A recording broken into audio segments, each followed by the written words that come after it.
சொந்தங்களுக்கு வணக்கம். தமிழொலியின் என்ற இரவு நேர பிரதான செய்திகள். முதலில் தலைப்புச் செய்திகள். மக்களை அச்சுறுத்தி அரசியல் செய்யும் பிள்ளையான் அனுர தமிழர் தரப்பு காட்டம். குறைக்கப்பட்ட வங்கி வட்டி வீதங்கள் நிதி ராஜாங்க அமைச்சின் அறிவிப்பு. சிறைச்சாலையில் கிருணிகாவின் ஆடைகளின் நிலை. குறைக்கப்படும் பேருந்து கட்டணம். தமிழர் பகுதியில் மது போதையால் நடந்த கொடூரம். வீடொன்றில் இரத்த வெள்ளத்தில் கிடந்த நபர். இலங்கை கடற்படை அதிகாரிகள் 2 அதிரடி கைது. 100க்கும் மேற்பட்ட பயணிகளின் உயிரை காப்பாற்றிய சாரதி. யாழ்ப்பாணத்தை சேர்ந்தவர் கட்டுநாயக்கவில் கைது. தொடர்பான விரிவான செய்திகள். ஜேவிபி கட்சியின் ஜனாதிபதி வேட்பாளராக போட்டியிடவுள்ள அனுரகுமார திசாநாயக்க மற்றும் ராஜாங்க அமைச்சர் சிவனேசதுரை சந்திரகாந்தன் ஆகியோர் மக்களை அச்சுறுத்தி அரசியல் செய்து வருவதாக தமிழ் தேசிய மக்கள் முன்னணியின் தேசிய அமைப்பாளர் தர்மலிங்கம் சுரேஷ் தெரிவித்துள்ளார். சிவனேசதுரை சந்திரகாந்தன் மற்றும் ஜேவிபி கட்சியினரிடையே ஆயுத பரிமாற்றம் இடம்பெற்றதாக தற்போது அரசியல் வட்டாரங்களில் பேசு பொருளாகியுள்ளது. இது தொடர்பாக மட்டக்களப்பில் ஊடகங்களுக்கு கருத்து தெரிவிக்கையிலே அவர் இவ்வாறு தெரிவித்துள்ளார். யுத்த காலத்தில் தென்னிலங்கையிலும் வடக்கு கிழக்கில் அப்பாவி மக்களையும் படுகொலை செய்த பிள்ளையானுடைய தமிழ் மக்கள் விடுதலை புலிகள் கட்சி மற்றும் ஜேவிபி ஆகிய 2 கட்சிகளையும் தேர்தல் ஆணையாளர் தடை செய்ய வேண்டும் என்பதுடன் விசாரணை செய்ய வேண்டும். அதேபடி சர்வதேச ரீதியில் பயங்கரவாத பட்டியலில் சேர்க்கப்பட்டு தடை செய்ய வேண்டும். மட்டக்களப்பு மாவட்டத்துக்கு அண்மையில் விஜயம் செய்த ஜேவிபி கட்சியின் ஜனாதிபதி வேட்பாளராக போட்டியிடவுள்ள அனுரகுமார திசாநாயக்க ராஜாங்க அமைச்சர் சிவனேசதுரை சந்திரகாந்தன் மக்களை அச்சுறுத்தி அரசியல் செய்து வருவதாக குற்றச்சாட்டு ஒன்றை முன்வைத்துள்ளார். அதற்கு அடுத்த நாள் பிள்ளையான் ஊடகங்களுக்கு தங்களுக்கு ஆயுதங்கள் வழங்கியது ஜேவிபியினர் எனவும் மக்களை கொலை செய்வதற்காக திருப்பி கேட்டபோது அதனை நாங்கள் வழங்கவில்லை என்றும் கூறியுள்ளார். 2 தரப்பும் 2 அரசியல் கட்சிகள் இவர்கள் ஜனநாயக நீரோட்டத்தில் மக்களுக்கு சேவை செய்ய வேண்டும். ஆனால் இவர்கள் ஆயுதங்களை வைத்துக் கொண்டு மக்கள் மத்தியில் ஜனநாயகத்தை காட்டிக்கொண்டு ஒரு வன்முறையில் ஈடுபட்டுள்ள விடயம் அப்பட்டமாக ஆயுத பரிமாற்றம் இடம்பெற்றிருப்பதை உறுதிப்படுத்துகின்றது என தர்மலிங்கம் சுரேஷ் விளக்கம் அளித்துள்ளார். மிக ஆழமான பொருளாதார படுகொலியில் நாடு விழுந்தது. இதனால் நாங்கள் எல்லா பக்கங்களில் இருந்தும் நெருக்கடிகளுக்கு உள்ளானோம். இந்த நெருக்கடியில் இருந்து யாரும் வெளியேற முடியாது என்ற நிலை ஏற்பட்ட போதும் இந்த நிலைமையை சீர் செய்ய அரசாங்கம் முடிவு செய்தது என நிதி ராஜாங்க அமைச்சர் ரஞ்சித் சியாமலப்பிட்டிய தெரிவித்துள்ளார். பத்திரிகை ஒன்றுக்கு வழங்கிய நேர்காணலின் போதே அவர் மேற்கண்டவாறு குறிப்பிட்டுள்ளார். இதனால் வங்கி வட்டி வீதங்கள் குறைக்கப்பட்டன. ஆனால் ஒரேயடியாக குறைக்க முடியாது என்று வணிக வங்கிகள் கூறுகின்றன. காரணம் திரட்டப்பட்ட வட்டியை வைப்பு தொகைக்கு செலுத்த வேண்டும். அது உண்மையும் கூட. எனவே சிறிய மற்றும் நடுத்தர தொழில் நிறுவனங்கள் தங்கள் மூலதன தேவைகளை 8% அளவில் பூர்த்தி செய்ய ஆசிய அபிவிருத்தி வங்கியில் கடன் பெற அனுமதிக்கும் திட்டம் உள்ளது. இவற்றை படிப்படியாக முன்னெடுத்து செல்ல வேண்டும் என குறிப்பிட்டுள்ளார். முன்னாள் நாடாளுமன்ற உறுப்பினர் கிருணிகா பிரேமச்சந்திர வெலிக்கடை சிறைச்சாலைக்கு அழைத்து வரப்பட்டுள்ள நிலையில் அவருக்கு சிறை கைதிகள் அணியும் ஆடைகள் வழங்கப்பட்டுள்ளன. கொழும்பு தேமட்டகுட பிரதேசத்தில் கடையொன்றில் பணிபுரிந்த இளைஞனை கடத்தி சென்று சிறையில் அடைத்த குற்றச்சாட்டில் கிருணிகா பிரேமச்சந்திரவுக்கு கொழும்பு மேல் நீதிமன்றம் கடந்த வெள்ளியன்று 3 வருட கடூழிய சிறை தண்டனை விதித்தது. இந்த வழக்கின் தீர்ப்பை கொழும்பு மேல் நீதிமன்ற நீதிபதி அமல் ரணராஜா அறிவித்தார். மேலும் பிரதிவாதியான கிருணிகா பிரேமச்சந்திர 18 குற்றச்சாட்டுகளில் குற்றவாளியாக காணப்பட்டதோடு ஒவ்வொரு குற்றச்சாட்டுக்கும் 20,000 ரூபாய் அபராதம் விதித்து நீதிபதி உத்தரவிட்டார். அபராத தொகையை செலுத்த தவறினால் ஒவ்வொரு குற்றச்சாட்டிற்கும் 6 மாத கால சிறை தண்டனை விதிக்கப்படும் எனவும் உத்தரவில் குறிப்பிடப்பட்டுள்ளது. அதனையடுத்து தற்போது வெலிக்கடை மகளிர் சிறைச்சாலையின் R வார்டில் கிருணிகா தடுத்து வைக்கப்பட்டுள்ளார்.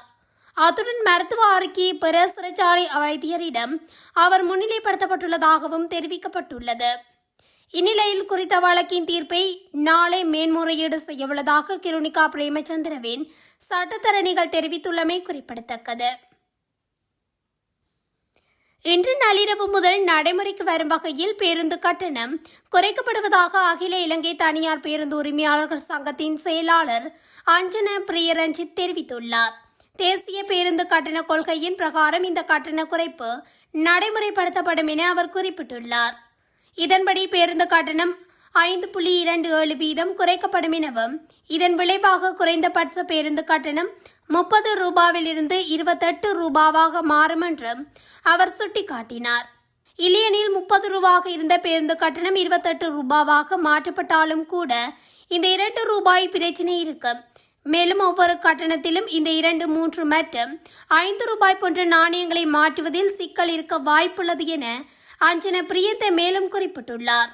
இதேவேளை மாதாந்த எரிபொருள் விலை சூத்திரத்தின் பிரகாரம் எரிபொருள் விலையை குறைப்பதற்கான ஏற்பாடுகள் இடம்பெற்று வருவதாக தெரிவிக்கப்படுகிறது.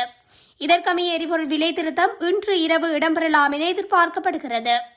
எவ்வாறாயினும் இம்முறை எரிபொருள் விலையில் பாரிய திருத்தம் ஏற்படாது எனவும் தெரிவிக்கப்பட்டுள்ளது. கடந்த மே மாதம் 31ஆம் தேதி இறுதியாக எரிபொருள் விலை திருத்தம் மேற்கொள்ளப்பட்டிருந்தமை குறிப்பிடத்தக்கது. மட்டக்களப்பில் வீடொன்றில் இரத்த வெள்ளத்தில் கிடந்தவாறு நபரொருவரின் சடலம் கண்டுபிடிக்கப்பட்டுள்ளதாக போலீசார் தெரிவித்தனர். இச்சம்பவம் கடந்த 27ஆம் தேதி கரடியனாறு மாவடிச்சேனை பகுதியில் இடம்பெற்றுள்ளது. மது போதைக்கு அடிமையான ஒருவர் தனது வீட்டில் தனிமையில் இருந்தபோது வீட்டின் ஜன்னல் கண்ணாடியை கையால் ஓங்கி குத்தியதால் முழங்கைக்கும் புஜத்துக்கும் இடையிலான தசை பகுதியின் நாடி நரம்பு அறுந்து அதிகளவு குருதி வெளியேறி சம்பவ இடத்திலேயே மரணமடைந்துள்ளதாக போலீசாரின் விசாரணைகளின் போது தெரிய வந்தது. உயிரிழந்த நபர் ஒரு குழந்தையின் தந்தையாவார். இவர் போதைக்கு அடிமையாகி மனைவியுடன் முரண்பட்டமை தொடர்பாக பல தடவைகள் போலீஸ் நிலையத்தில் முறைப்பாடுகள் பதிவு செய்யப்பட்டுள்ளமையும் இதன்போது தெரிய வந்துள்ளது. சம்பவ தினத்தன்று போதையில் மனைவியை தாக்க முற்பட்ட போது மனைவி வீட்டை விட்டு வெளியேறி சென்றுள்ளார். பிறகு கோபத்தில் அந்த நபர் ஜன்னல் கண்ணாடியை உடைத்த போதே ரத்தம் வெளியேறி உயிரிழந்துள்ளார். இதனை அறிந்த கரடியனாறு போலீசார் சம்பவ இடத்துக்கு சென்று முறைப்பாட்டினை பதிவு செய்ததுடன் பிரதேச மரண விசாரணை அதிகாரி MSM நசீர் போலீஸ் பொறுப்பதிகாரியின் வேண்டுகோளை ஏற்று மரண விசாரணைகளை ஆரம்பித்தார். இந்த நிலையில் பிரேத பரிசோதனைக்காக மட்டக்களப்பு போதனா வைத்தியசாலைக்கு கொண்டு செல்லப்பட்ட சடலம் பிரேத பரிசோதனை நிறைவடைந்த பின்னர் உறவினர்களிடம் ஒப்படைக்கப்பட்டது. பாரியளவிலான போதைப்பொருள் கடத்தல் மோசடியில் ஈடுபட்ட குற்றச்சாட்டின் பேரில் புலனாய்வு பிரிவில் கடமையாற்றும் இரு இலங்கை கடற்படையினர் இலங்கை கடற்படை விசேட புலனாய்வு பிரிவினரால் கைது செய்யப்பட்டுள்ளனர். இலங்கை கடற்படையின் விசேட புலனாய்வு பிரிவினரால் மேற்கொள்ளப்பட்ட விரிவான உள்ளக விசாரணையை தொடர்ந்து கடற்படை புலனாய்வு பிரிவைச் சேர்ந்த 2 கடற்படையினர் கைது செய்யப்பட்டதாக அறிக்கையில் தெரிவிக்கப்பட்டுள்ளது. பாரியளவிலான போதைப்பொருள் கடத்தல் மோசடிக்கு உதவியதாக சந்தேகத்தின் பேரில் கைது செய்யப்பட்ட 2 கடற்படை வீரர்களும் மேலதிக சட்ட நடவடிக்கைகளுக்காக போலீஸ் போதைப்பொருள் பணியகத்திடம் ஒப்படைக்கப்படவுள்ளதாக கடற்படை தெரிவித்துள்ளது. பலாங்குடியிலிருந்து கண்டி நோக்கி சென்று கொண்டிருந்த இலங்கை போக்குவரத்து சபைக்கு சொந்தமான பேருந்தின் பின் சக்கரங்களில் ஆணிகள் கலன்று தளர்வான நிலையில் நடக்கவிருந்த பெரும் விபத்தை பேருந்து சாரதி தவிர்த்து பயணிகளின் உயிரை காப்பாற்றியுள்ளார். அப்போது பேருந்தில் 100க்கும் மேற்பட்ட பயணிகள் பயணம் செய்தனர். பலாங்குடி டிப்போவிற்கு சொந்தமான பேருந்தின் சாரதியாக அஜித் குமார் இருந்ததாகவும் அவரின் திறமையினால் விபத்து தடுக்கப்பட்டதாகவும் தகவல் வெளியாகியுள்ளது. இன்று காலை சுமார் 6:50 மணியளவில் பலாங்குடியில் இருந்து கண்டி நோக்கி பேருந்து புறப்பட்டது. சக்கரங்கள் பழுதடைந்ததால் சாரதியின் கட்டுப்பாட்டை பேருந்து இழந்தது. இதனால் உடனடியாக சாரதி பேருந்தை நிறுத்தியுள்ளார். பின்னர் அவர் சக்கரங்களை சரிபார்த்த போது பின் சக்கரங்களின் ஆணிகள் கலன்று தளர்வாக இருந்ததை அவதானித்தார். சாரதியின் உடனடி முடிவால் குறித்த பேருந்தில் பயணித்த 100க்கும் மேற்பட்ட பயணிகள் உயிர் காப்பாற்றப்பட்டது. சுமார் 2 கோடி ரூபாய் பெறுமதியான தங்க நகைகளை அணிந்து வந்த யாழ்ப்பாணத்தை சேர்ந்தவர் கட்டுநாயக்க சர்வதேச விமான நிலையத்தில் கைது செய்யப்பட்டுள்ளார். குறித்த நபர் இன்று காலை சுங்க போதைப்பொருள் கட்டுப்பாட்டு பிரிவினரால் கைது செய்யப்பட்டுள்ளதாக தெரிவிக்கப்படுகின்றது. யாழ்ப்பாணத்தை சேர்ந்த 47 வயதுடைய ஒருவரை இவ்வாறு கைது செய்யப்பட்டுள்ளார். இதன்போது 995 கிராம் நிறையுடைய 24 கேரட் தங்க நகைகளை குறித்த நபர் அணிந்திருந்ததாக தெரிவிக்கப்படுகின்றது. சம்பவம் தொடர்பில் மேலதிக விசாரணைகள் முன்னெடுக்கப்படவுள்ளதாக அதிகாரிகள் குறிப்பிட்டுள்ளனர். இத்துடன் தமிழொலியின் இன்றைய இரவு நேர பிரதான செய்திகள் நிறைவடைகின்றன. தொடர்ந்தும் செய்திகளை அறிந்து கொள்ள தமிழொலி ஊடகத்துடன் இணைந்திருங்கள். நன்றி.